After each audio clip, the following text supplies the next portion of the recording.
నమ Shivay. Welcome to my channel. అందరూ బాగున్నారా? అందరూ బాగుండాలని కోరుకుంటున్నాను. ఈరోజు మనము మహాశివరాత్రి గురించి, అలాగే ఆ మహాదేవుని గురించి తెలుసుకుందాం. ఆ పరమశివుడు భోళాశంకరుడు. భక్తులు ఆర్తితో భక్తితో ఆయన్ని వేడుకుంటే ఎంతటి కష్టాన్నైనా దాటించగల గొప్ప దేవుడు.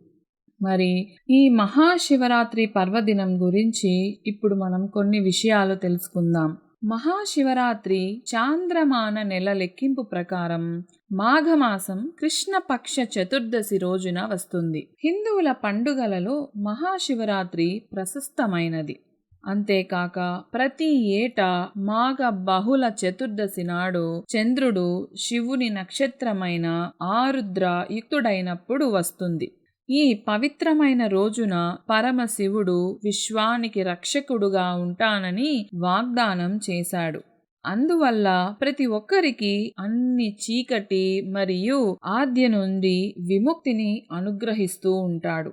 అందువల్ల ఈ మహాశివరాత్రి పర్వదినం అనేది మనలో ఉన్న దైవిక ఆత్మకు మేల్కొలుపు ప్రతీక. ఈ రోజును మహాశివరాత్రిగా ఎందుకు జరుపుకుంటారు అనే దాని వెనుక చాలా కథలు ఉన్నప్పటికీ విస్తారమైన మహాసముద్రాలు గజగజలాడుతున్న విషం నుండి రక్షించడానికి ప్రపంచవ్యాప్తంగా ఉన్న దేవతలు శివుడిని ఎలా సంప్రదించారు అనేది చాలా ప్రామాణికమైన కథ. వారి ఉనికిని కాపాడడానికి ఆ పరమశివుడు విషాన్ని స్వయంగా మింగి దాని చుట్టూ తిరుగుతున్న పాము సహాయంతో తన గొంతులో భద్రపరుచుకున్నాడు. దేవతలు తమని రక్షించినందుకు ఆ పరమశివునికి కృతజ్ఞతలు తెలిపారు.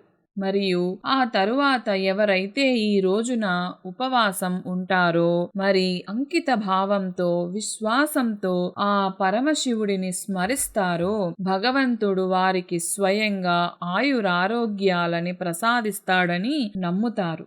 మహాశివరాత్రి చుట్టూ తిరిగే మరో కథ ఏమిటంటే, దేవతలు శివుడి భార్య అయిన సతీదేవిని పార్వతీ రూపంలో పునర్జన్మించిన తరువాత ఈ రోజు శివుడు మరియు పార్వతి తిరిగి కలుసుకోవడం పురాణాల ప్రకారం సతీ తన తండ్రి తన సొంత రాజ్యంలో జరిగిన ఒక కార్యక్రమంలో అందరి ముందు శివుడిని అవమానించిన తరువాత పవిత్రమైన అగ్నికి తనను ఆహుతించుకుంటుంది. ఈ రోజున మహాదేవి అవతారమైన జ్యోతిర్లింగ ఉద్రేక దినంగా కూడా గుర్తుంచుకుంటారు.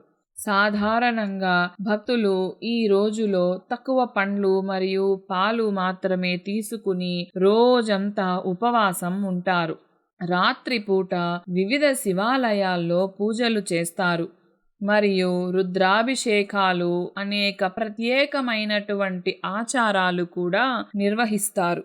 అక్కడి ప్రజలు పాలతో స్వామిని అభిషేకం చేస్తారు, ప్రార్థనలు చేస్తారు. ఈ రోజున ధ్యానం చేయాలని మరియు రోజంతా వీలైనన్ని సార్లు పంచాక్షరి మంత్రమైనటువంటి ఓం నమ శివాయ అని జపించాలి అని ఎన్నో ఆధ్యాత్మిక పురాణాలు, ఆధ్యాత్మికవేత్తలు సూచిస్తున్నారు.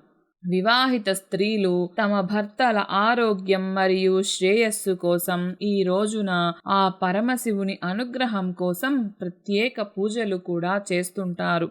భారతదేశమంతటా శివుడు వివిధ దేవాలయాల్లో పూజింపబడుతున్నాడు. వీటిలో ముఖ్యంగా ప్రసిద్ధి చెందినది శ్రీకాళహస్తి.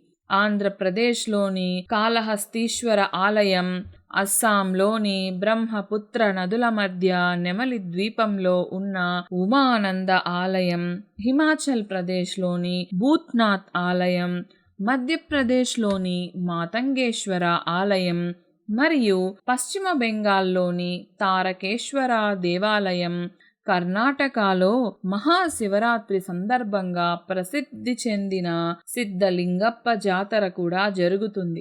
కాశ్మీర్లో మహాశివరాత్రిని హైరత్ లేదా వటు పూజ అని కూడా పిలుస్తారు.